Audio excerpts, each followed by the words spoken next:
Horas mais 50 minutos. Boa tarde, Ian. Boa tarde, meu amigo Jarismar. Boa tarde, Raimundinho. Boa tarde, Cartacho. Boa tarde, difusora Rádio de Cajazeiras. E aí, mais uma vez, Cajazeiras. Boa tarde, Paraíba. E boa tarde, Brasil. Brasil! Começando mais uma segunda-feira aqui, com Boca Quente, parte 2, o pinga-fogo político da terra do Pai do Rolim. Hoje teremos muito debate. Estará conosco logo mais o Cabo Gilberto, Sargento Gilberto, fazendo aí as palavras do Congresso Nacional da Câmara dos Deputados para Cajazeiras, para a terra do Pai do Rolim. Aqui, na difusora Rádio Cajazeiras, a nossa pioneira. É a pioneira, é a pioneira. Senhoras e senhores, vamos lá, vamos para... Estou mudando aqui a forma de falar para que você possa entender um pouco mais com menos. Dizem que o menos é mais, então vou inverter essa lógica. Vou tentar colocar um pouco mais com menos. Então eu tenho aqui, eu faço duas críticas. Nesse caso de hoje, uma positiva e uma negativa, e após a crítica vem a crônica. Eu não sei bem aonde Efraim Filho quer chegar. Eu não sei se é de bom tom. Fica aqui o meu conselho, a minha boa vontade.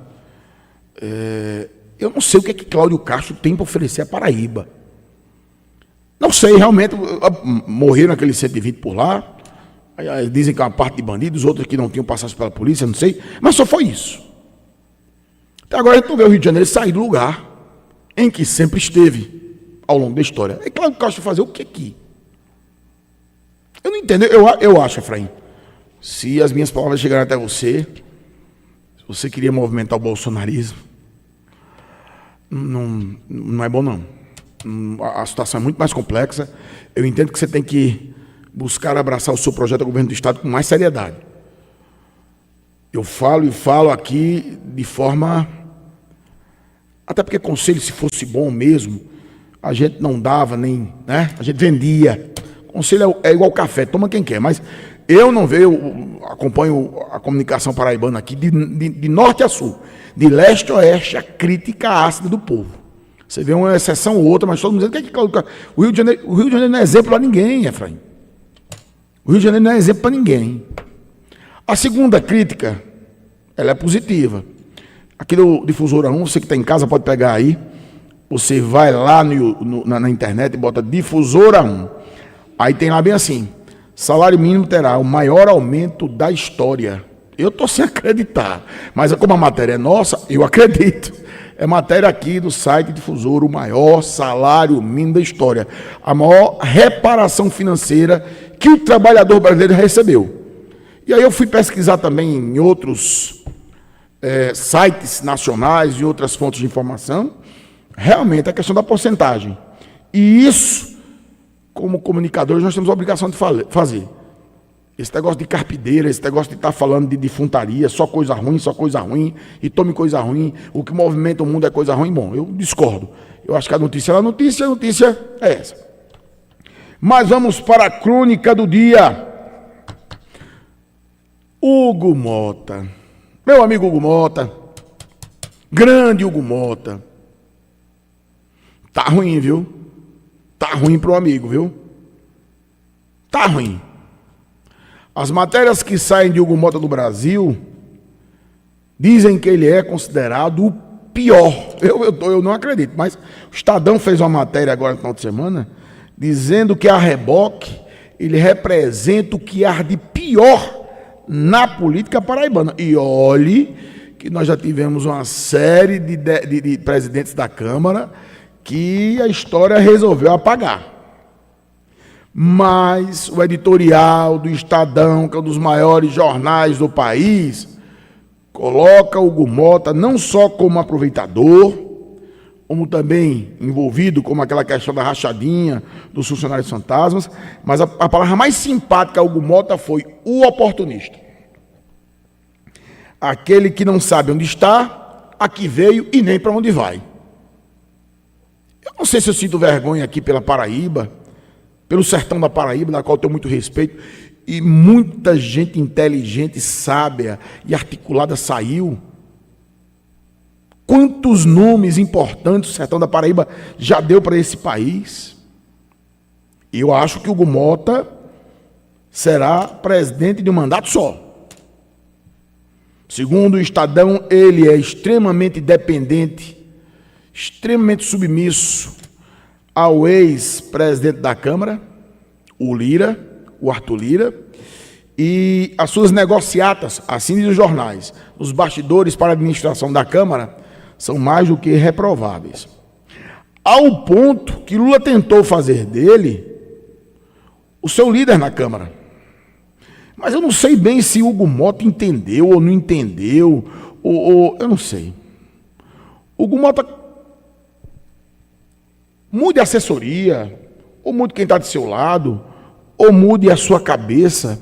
Você tem uma oportunidade hoje imensa, porque você tem poder nas mãos, concorda comigo? Você tem um governo que tem um orçamento mega bilionário em emendas e que você pode, de certa forma, utilizar isso para reforçar a sua administração. E você tem uma mudança de chave no país. Falam aí, ou dizem aí, que o ex-presidente Jair Messias Bolsonaro será recolhido nos próximos dias. E eu sinceramente, eu não discordo de Eduardo Bolsonaro. Eduardo Bolsonaro está nos Estados Unidos discordando disso e discordando dele continuar recebendo, dele continuar tendo assessores, de a gente ter um gasto milionário com um deputado ausente que tramou contra o país. Mas o que o Eduardo Bolsonaro hoje defende é que não esqueçam o pai dele. As hienas da política brasileira, os coiotes, os aproveitadores, isso aí é um fato. Querem o espólio político de Bolsonaro. Porque este, a preço de hoje, a fotografia de hoje, não volta mais nem tão cedo. Terá que pagar os seus anos de, abre aspas, condenação e de inelegibilidade para poder voltar à vida política brasileira. Entende o que eu estou dizendo? Então, nesse vácuo de poder, você tem que ser mais esperto. Lula telefona para Hugo Mota e diz: com os cargos que te dei, com a força e a moral que estou lhe dando dentro do Congresso, o seu trabalho está bem abaixo do que o governo espera. Sim, amigos e amigas, são muitos cargos, em várias pastas, em várias secretarias, em várias estatais, incluindo bancos. É assim que o jogo é jogado no Congresso, na Câmara Federal. E para a lei enviada à Câmara pelo governo, a lei chamada antifacção, o Hugo Mota permitiu que um secretário de segurança, que foi eleito deputado, mas está como secretário de segurança de São Paulo, voltasse ao Congresso e se tornasse o relator de um dos projetos que vai diretamente no coração do crime organizado, do narcotráfico, da bandidagem de colarinho branco. Porque matar bandido em favela é uma coisa. Eu quero ver você pegar os mega bilionários ou os mega milionários do crime organizado que estão ali em Angra dos Reis, que estão ali em Leblon, que estão em Copacabana, que estão em palácios pelo Brasil afora. E essa lei antifacção é enviada pelo governo, como também a Lei de Segurança Nacional, eu estou esperando. E aí o Hugo Mota não está entregando o que prometeu, pelo menos, supostamente prometeu ao governo federal.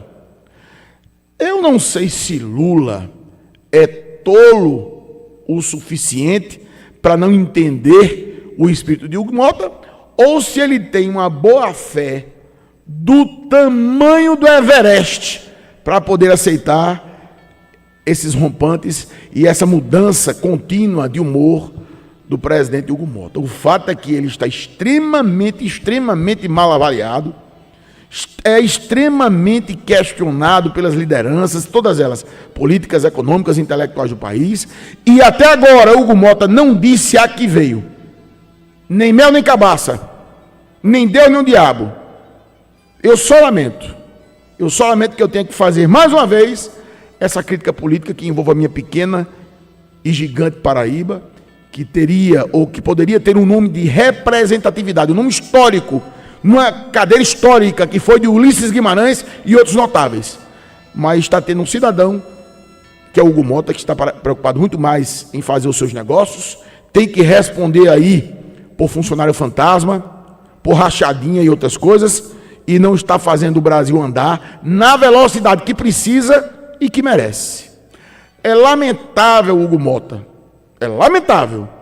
Eu não sei como andam os seus votos aqui, porque os meus colegas de bancada dizem que você tem muito espaço e muita força e muita prefeitura. Mas o merecimento, que é a consciência do povo e que deveria pensar 2 vezes em quem votar para deputado federal, o senhor não levaria nem voto. Aguardemos. Vamos ver até onde Hugo Mota vai envergonhando a Paraíba. Boa tarde.